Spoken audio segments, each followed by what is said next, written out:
말씀 앞에서 경외함을 2026년 새해 첫 주, 저희와 함께 오늘의 주제, 그 핵심 속으로 한번 깊이 들어가 볼까요?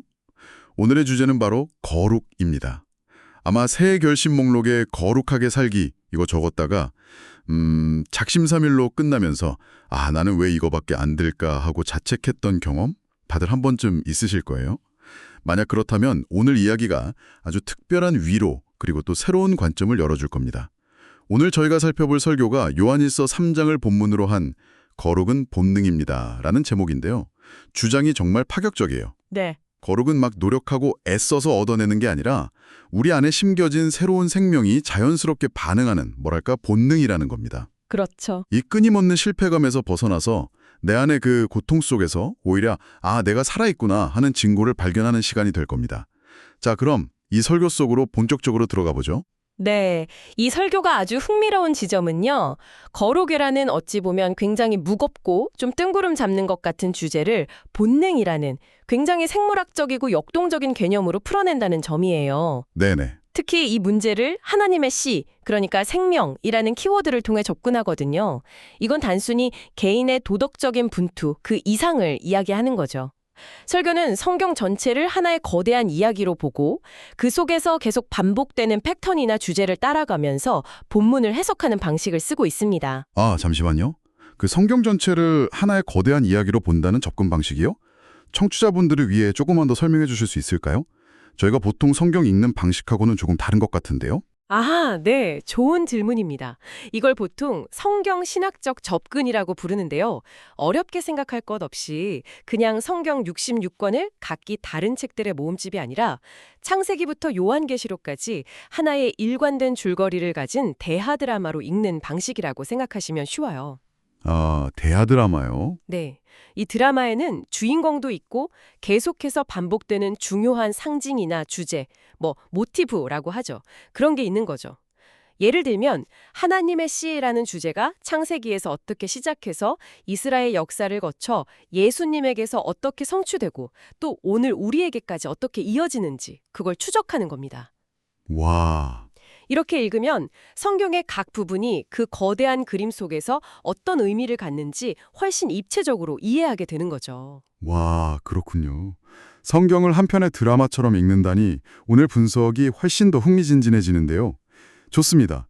그럼 그 거대한 드라마의 관점에서 설교의 첫 번째 핵심으로 한번 들어가 보죠. 바로 이겁니다. 우리가 예배하는 대상을 반드시 닮게 되어 있다. 네. 본문인 요한일서 3장 2절을 보면 그가 나타나시면 우리가 그와 같을 줄을 아는 것은 그의 참모습 그대로 볼 것이기 때문이니 라고 말하잖아요. 우리의 최종 설계도가 바로 예수님을 닮는 것이라는 선언인 거죠. 바로 그 닮음의 원리가요. 성경 드라마의 가장 첫 장면부터 나오는 핵심 주제입니다. 창세기 1장에서 하나님이 인간을 하나님의 형상, 즉 이마고 데이로 창조하시잖아요. 네, 그렇죠. 고대 근동에서 왕들은 자기 통치 영역 곳곳에 자기 동상, 즉 이미제를 세워서 이 땅은 내 땅이다 라고 선포했어요. 마찬가지로 하나님은 온 세상이라는 거대한 신전에 살아 움직이는 자신의 형상, 바로 우리 인간을 두심으로써 온 세상에 자신의 영광과 성품을 드러내고자 하신 거죠. 인간은 본래부터 하나님의 영광을 반사하는 일종의 거울 같은 존재로 지음받은 겁니다. 거울이라는 이미지가 정말 중요하군요. 그런데 그 거울이 엉뚱한 것을 비출 때 그때 끔찍한 일이 벌어진다는 걸 설교가 지적하더라고요. 시편 115편을 인용하는데 이게 정말 충격적이에요. 이스라엘 백성이 금송아지 우상을 만들고 섬기잖아요. 네. 시편 기자가 그 우상을 향해서 입이 있어도 말하지 못하며 눈이 있어도 보지 못하며 이렇게 조롱한 뒤에 8절에서 이렇게 선언합니다. 우상들을 만드는 자들과 그것을 의지하는 자들이 다 그와 같으리로다. 잠깐만요. 그러니까 보지 못하고 듣지 못하는 우상을 섬기면 우리 영혼도 똑같이 눈 멀고 귀 먹은 상태가 된다는 거잖아요. 이거는 정말 무서운 법칙인데요. 맞습니다. 그래서 우상숭배의 비극은 단순히 하나님 외에 다른 신을 섬겼다는 그런 종교적 규칙 위반에 그치지 않아요. 본질적으로는 자기 파괴 행위인 거죠. 하나님의 생명과 영광을 반사하도록 지음받은 존엄한 존재가 생명 없는 것들을 바라보고 그걸 닮아가면서 스스로의 생명력과 감각을 없애는 과정이니까요. 돈을 숭배하는 사람이 점점 더 계산적이고 차가운 사람이 되고 쾌락을 숭배하는 사람이 점점 더 피상적인 사람이 되는 것과 같은 이치입니다. 그렇다면 거룩을 위한 싸움의 본질도 완전히 달라져야겠네요. 아, 이 죄를 짓지 말아야지 하고 막 의지력을 불태우는 게 아니라 그렇죠. 내 시선, 내 거울이 지금 어디를 향하고 있는지를 점검하는 게 먼저라는 거군요. 설교에서 든 결혼식 5분 전의 신부 비유가 여기서 정말 생생하게 다가옵니다. 네, 그 비유가 참 좋았어요. 곧 사랑하는 신랑을 만날 생각에 막 가슴이 터질 때 설레는 신부는 누가 시키지 않아도 거울 앞에서 1mm의 흠이라도 있을까봐 자신을 단장하잖아요. 맞아요. 이게 노동이나 의무가 아니라 설렘이고 기쁨인 것처럼 우리의 거룩도 그런 기다림의 떨림에서 비롯된다는 거죠. 그렇죠. 설교의 표현을 빌리자면 새로운 사랑이 옛사랑을 밀어내는 것. 그게 바로 거룩의 원리입니다. 죄를 이기는 건 더 강한 의지가 아니라 더 큰 사랑과 기쁨이라는 거예요. 아, 예수님이라는 더 압도적인 아름다움과 기쁨을 맛보면 세상의 시시한 쾌락들은 자연스럽게 빛을 잃게 되는 거죠. 그 신부의 비유 정말 아름답긴 한데 한편으로는 이런 질문이 생겨요. 그건 너무 감정적인 접근 아닐까요? 신랑을 향한 설렘이 충만할 때는 거룩하게 자신을 단장하기 쉽겠지만 솔직히 우리가 매일 그런 설렘을 느끼며 살지는 않잖아요. 네, 그렇죠. 감정이 식거나 무뎌지는 날에는 그럼 이 거룩의 동력도 함께 사라지는 걸까요? 아주 중요한 지적입니다. 만약 거룩이 단순히 설레는 감정에만 의존한다면 굉장히 불안정하겠죠. 네. 하지만 설교가 말하는 사랑은 그런 변덕스러운 감정 이상의 것입니다. 그건 소속과 정체성의 변화를 의미해요. 신부가 신랑을 사랑한다는 건 감정의 기복과 상관없이 나는 이제 저 사람의 아내다 라는 새로운 정체성을 받아들인 거잖아요. 아, 그렇죠. 마찬가지로 우리가 예수를 사랑한다는 건 내 기본과 상관없이 나는 이제 예수님께 속한 사람이다 라는 근본적인 소속의 변화를 받아들이는 겁니다. 그 새로운 정체성이 감정에 메마른 날에도 우리를 붙들어주는 더 깊은 동력이 되는 거죠. 아하, 감정이 아니라 정체성의 문제군요. 내가 누구에게 속해 있는지를 아는 것, 그게 흔들리지 않는 기준점이 된다는 말씀이시네요. 자, 그럼 이 새로운 정체성을 가진 사람에게 나타나는 내적인 증거는 무엇일까요? 이 지점에서 설교는 가장 도발적인 두 번째 주장으로 넘어갑니다. 바로 거룩은 본능이라는 건데요. 네. 요한일서 3장 9절, 하나님께로부터 난 자마다 죄를 짓지 아니하나니. 이 구절 때문에 아니 나는 어제도 화내고 거짓말했는데 그럼 내 믿음은 가짜인가? 하고 절망해 본 분들 많으실 겁니다. 그렇죠. 문자 그대로만 보면 누구도 구원받을 수 없을 것 같은 굉장히 부담스러운 구절이죠. 맞아요. 그런데 설교는 이 구절을 이렇게 해석하더라고요. 이게 단 한 번도 실수하지 않는 완벽한 상태를 의미하는 게 아니라 죄와 평화 조약을 맺고 그 안에 지속적으로 거주할 수 없는 상태를 의미한다고요. 넘어질 수는 있지만 죄 속에 아예 텐트를 치고 눌러앉아서 편안하게 살 수는 없다는 겁니다. 왜 그럴까요? 바로 설교의 핵심 개념인 하나님의 씨 때문입니다. 네, God seed. 우리 안에 완전히 새로운 종의 생명, 즉 하나님의 생명이 씨앗이 심겼기 때문에 본질적으로 죄와 공존하는 것을 견디지 못한다는 거죠. 여기서 아까 말씀드린 성경신학적 접근이 다시 한번 중요해집니다. 네, 이 하나님의 씨라는 개념은 신약에서 갑자기 툭 튀어나온 게 아니에요. 성경이라는 거대한 드라마의 첫 갈등 장면, 창세기 3장 15절에서 이미 예고된 주제거든요. 창세기 3장이요? 네. 하나님이 뱀에게 내가 너로 여자와 원수가 되게 하고 내 후손도 여자의 후손과 원수가 되게 하리니 여자의 후손은 내 머리를 상하게 할 것이요 라고 말씀하시죠. 여기서 여자의 후손, 즉 여자의 씨가 바로 뱀의 권세를 깨트릴 메시아의 계보를 가리킵니다. 이 약속이 아브라함과 다윗을 거쳐서 마침내 예수 그리스도에게서 성취되는 것, 이게 성경의 핵심 줄거리입니다. 와, 그렇다면 지금 요한이 말하는 하나님의 씨에는 그냥 착한 마음 정도가 아니라 인류 역사 전체를 관통하면서 뱀의 머리를 짓밟으신 그 정복자 예수의 생명? 그 자체를 의미하는 거네요. 정확합니다. 그래서 그리스도인 안에 심긴 것은 어떤 도덕적 가능성이 아니에요. 이미 뱀의 권세를 이기신 예수님의 생명 그 자체가 이식, 즉 트랜스플랜트 된 겁니다. 아하. 이식된 거군요. 네.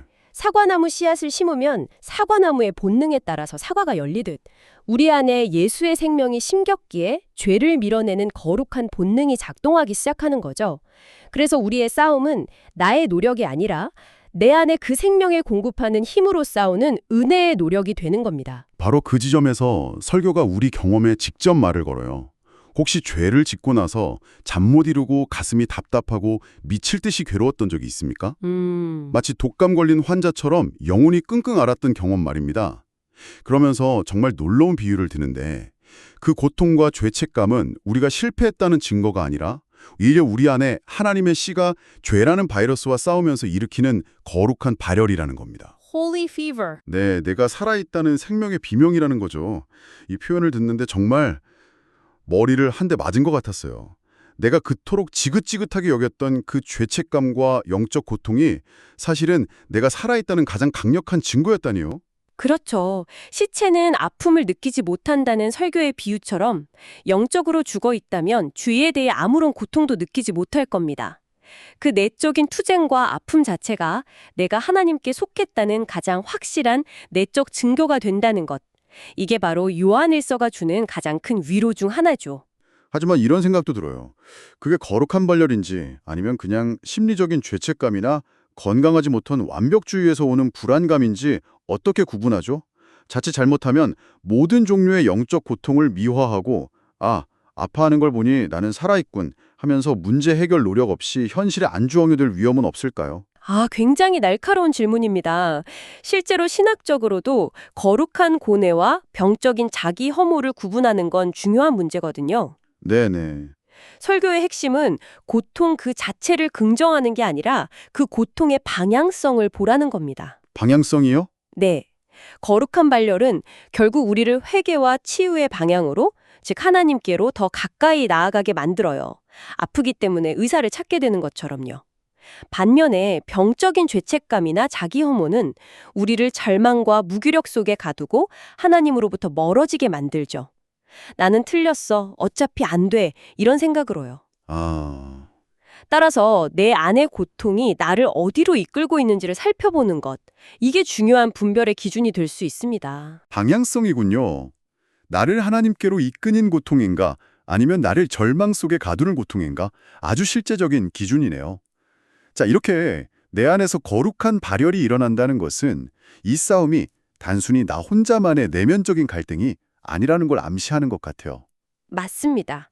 설교는 세 번째 증거로 넘어가면서 이 싸움의 스케일을 우주적인 차원으로 확장합니다. 바로 거룩은 전쟁이라는 겁니다. 갑자기 가인의 이야기가 소환되는데요. 형제를 미워하는 문제를 단순한 도덕적 실패가 아니라 내가 누구에게 소속되어 있는지를 드러내는 영적 전쟁의 문제로 격상시키죠. 여기서 다시 한번 두 씨앗이라는 성경 전체의 대결 구도가 전면에 등장합니다. 또 나오네요. 네. 창세기에서 여자의 씨가 예고된 동시에 뱀의 씨앗도 등장하죠. 성경은 인류 역사를 이 두 영적 가문 사이의 끊임없는 전쟁으로 묘사합니다. 그리고 그 전쟁의 첫 번째 가시적인 전투가 바로 뱀의 씨앗을 대표하는 가인이 여자의 씨의 계보에 선 아벨을 죽인 사건이에요. 따라서 요한이 여기서 가인을 언급하는 건 형제 미움이라는 행위가 단순히 개인의 감정 문제가 아니라 내가 지금 이 우주적 전쟁에서 어느 편 군복을 입고 싸우고 있는지를 보여주는 시금석과 같다는 걸 말하기 위함입니다. 맞습니다. 요한일서 3장 8절에서도 하나님의 아들이 나타나신 것은 마귀의 일을 멸하려 하심이라고 선포하잖아요. 그렇죠. 예수님의 성육신과 십자가 사역 자체가 마귀를 향한 전쟁 선포였다는 거죠. 설교는 여기서 아주 강렬하고 정말 잊을 수 없는 이미지를 사용합니다. 우리가 형제를 향해 미움과 독서를 내뱉는 순간 우리는 예수 그리스도의 옷이 아닌 뱀의 비늘이 그려진 적군의 군복을 입고 있는 것과 같다고 말입니다. 우리가 어떤 방식을 선택하며 살아가느냐가 우리의 진짜 소속을 증명하는 셈이죠. 그런데 바로 이 지점에서 많은 분들이 현실적인 질문을 던질 겁니다. 설교에서도 이 반론을 직접 제기하는데요. 너무 억울합니다. 저 사람이 나에게 한 짓을 생각하면 도저히 용서가 안 됩니다. 그런데도 무조건 용서해야 합니까? 네, 이게 가장 어려운 문제죠. 이 질문에 대한 설교의 답변이 정말 압권입니다. 우리가 원수를 미워하면서 밤낮으로 복수의 칼을 가는 동안 놀랍게도 우리는 점점 우리가 증오하던 바로 그 괴물의 얼굴을 닮아간다는 겁니다. 아, 피해자가 가해자를 닮아가는 것. 이것이야말로 마귀가 가장 교활하고 악랄한 전략이라는 거죠. 그것이 바로 마귀의 일, 즉 멸망시키는 일의 본질입니다. 단순히 한 사람을 물리적으로 파괴하는 데서 그치지 않고 그 피해자가 품은 증오를 통해서 또 다른 가해자를 만들어내는 거죠. 아, 연쇄 반응이군요. 네, 파괴의 연쇄 반응을 일으키는 것. 미움이라는 바이러스를 계속해서 퍼뜨리는 것이 그의 목표니까요. 가인의 비극이 계속해서 반복되도록 만드는 겁니다. 그래서 설교는 용서의 개념을 완전히 재정의합니다. 용서는 상대를 위해서이기도 하지만 궁극적으로는 나를 위한 것이라고요. 네, 나를 위한 것. 내가 또 다른 가인이 되지 않기 위해서, 내가 저 끔찍한 뱀의 군복을 벗어 던지기 위해서 하는 자기방어 행위라는 겁니다. 설교는 용서를 이렇게 정의해요. 심판의 권한을 재판장 되시는 하나님께 공식적으로 이양하는 행위라고요. 아, 내가 억울함에 떨면서 꽉 쥐고 있던 복수의 칼을 내려놓고 그 칼을 공의롭게 주관하실 유일한 분께 넘겨드리는 거죠. 심판의 주권을 하나님께 돌려드리는 행위. 굉장히 중요한 정의네요. 그것이야말로 내가 피조물의 자리를 지키고 창조주 하나님의 질서와 통치 안으로 다시 들어가는 길이니까요. 내가 심판자가 되려는 교만에서 내려오는 행위인 셈입니다. 맞습니다. 그리고 설교는 이 전쟁의 끝에서 우리가 붙들어야 할 가장 강력한 무기를 제시하면서 이렇게 선언합니다. 가장 위대한 복수는 그들과 똑같이 비열해지는 것이 아니라 끝까지 하나님의 자녀다운 품위를 지키며 살아남는 것입니다. 이 문장이 정말 오랫동안 마음에 남았습니다. 자, 오늘 분석한 설교의 핵심을 다시 한번 엮어볼까요? 우리의 신앙 여정은 첫째, 아버지이신 하나님을 닮아가는 것을 목표로 하고, 네. 둘째, 우리 안에 심긴 새로운 생명의 본능을 동력으로 삼아서, 네. 셋째, 마귀의 방식을 거부하는 치열한 영적 전쟁의 현실 속에서 이루어집니다. 나는 안 돼 라는 패배감, 그건 마귀의 거짓말입니다. 오늘 설교의 메시지를 기억하십시오. 당신 안에는 죄를 이길 수 있는 정복자의 씨, 예수의 생명이 있습니다. 그렇습니다. 내 노력이나 의지가 아니라 내 안에 있는 그 생명의 본능을 신뢰해야 합니다. 그래서 설교는 마지막으로 우리에게 이렇게 도전합니다. 세상의 쾌락이 유혹할 때는 영적인 거울을 들여다보면서 내가 누구를 닮아가고 있는지 점검하고, 죄책감이 고열처럼 밀려올 때는 그것이 살아있다는 증거인 거룩한 발열임을 기억하고, 마음속에 미움이 끓어오를 때는 과감히 그 뱀의 군복을 찢어버리라고 말입니다. 오늘 설교는 우리 안에서 일어나는 거룩한 본능, 즉 내적 증거에 깊이 집중했습니다. 여기서 마지막으로 우리가 스스로에게 던져볼 질문이 하나 있는 것 같아요. 네, 어떤 질문일까요? 이토록 강력한 생명의 본능이 과연 우리 내면의 싸움에만 머무르려고 할까요?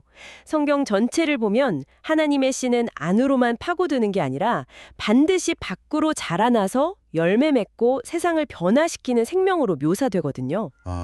그렇다면 이런 질문을 던져보면 어떨까요? 내 안에 심긴 이 하나님의 씨가 나의 삶의 구체적인 현장, 즉 나의 가정과 일터와 관계 속에서 밖으로 무엇을 피워내고 어떤 열매를 맺기 원할까?